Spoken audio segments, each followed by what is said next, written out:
तुम्ही रेडीमेड खाद्यपदार्थ विकत घेता का? त्यात असलेल्या साहित्याबाबतची माहिती वाचता का? सहसा ही माहिती वाचणं शक्य होत नाही, कारण ती अतिशय लहान अक्षरात लिहिलेली असते. पण आता ही माहिती ठळक आणि मोठ्या अक्षरात दिली जाणार आहे. आरोग्य मंत्रालयानं दिलेल्या मंजुरीनंतर कायद्यात सुधारणा करण्यात आली आहे. काय आहे ही सुधारणा आणि ती करण्यामागचं कारण काय आहे, जाणून घेऊयात या व्हिडिओतून. नमस्कार, मी स्वाती पाटील. lokmat.com मध्ये आपलं स्वागत आहे. आपण जे खाद्यपदार्थ विकत घेतो, जे रेडीमेड पॅकेटमध्ये येतात, त्यात काय साहित्य वापरलं गेलंय, म्हणजे साखरेचं प्रमाण किती आहे, मिठाचं प्रमाण किती आहे, सॅच्युरेटेड फॅट्सचं प्रमाण किती आहे, याची माहिती त्या पॅकेटवर असते. आता ही माहिती ठळक आणि मोठ्या अक्षरात देणं बंधनकारक आहे. अन्न सुरक्षा आणि मानक प्राधिकरणानं याबाबतचा प्रस्ताव आरोग्य मंत्रालयाला दिला होता. पदार्थांच्या पॅकेटवरील पोषणासंबंधित माहिती कशी द्यावी, असा हा प्रस्ताव होता. त्यानुसार आरोग्य मंत्रालयानं खाद्य प्राधिकरणाच्या 44व्या बैठकीत एक निर्णय घेतला.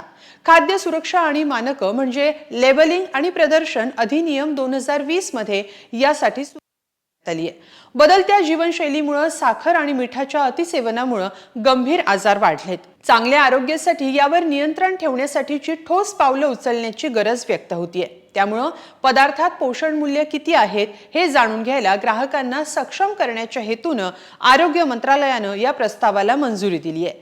या निर्णयाचा सामान्यांना फायदा होणार आहे. खरं तर देशात साखर आणि मिठाच्या अतिसेवनानं शुगर आणि बीपीच्या रुग्णांमध्ये वाढ होतीये, जे चिंताजनक आहे. कंपन्यांकडून अनेक दिशाभूल करणारे दावे केले जातात.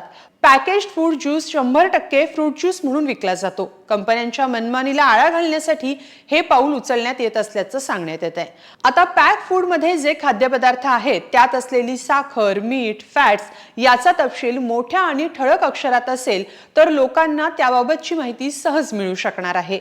FSSAI म्हणजे food safety and standard authority of India, ज्याला भारतीय अन्न सुरक्षिता आणि प्रमाण संस्था म्हटलं जातं.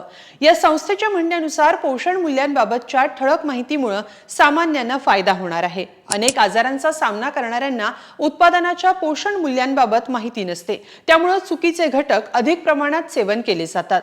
पण आता साखर, मिठासह इतर साहित्याचं प्रमाण ठळक अक्षरात लिहिलं असल्यानं लोकांना उत्पादनाचं पौष्टिक मूल्य समजायला मदत होणार आहे, ज्यामुळे खाद्यपदार्थ खरेदीबाबत लोकांना निर्णय घ्यायला मदत होईल.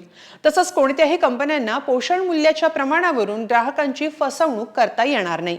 त्यामुळे आता खाद्यपदार्थ विकत घ्याल तेव्हा त्यावरचा मजकूर वाचायला विसरू नका. या निर्णयाबद्दल तुम्हाला काय वाटतं हे कमेंट बॉक्समध्ये नक्की लिहा. धन्यवाद.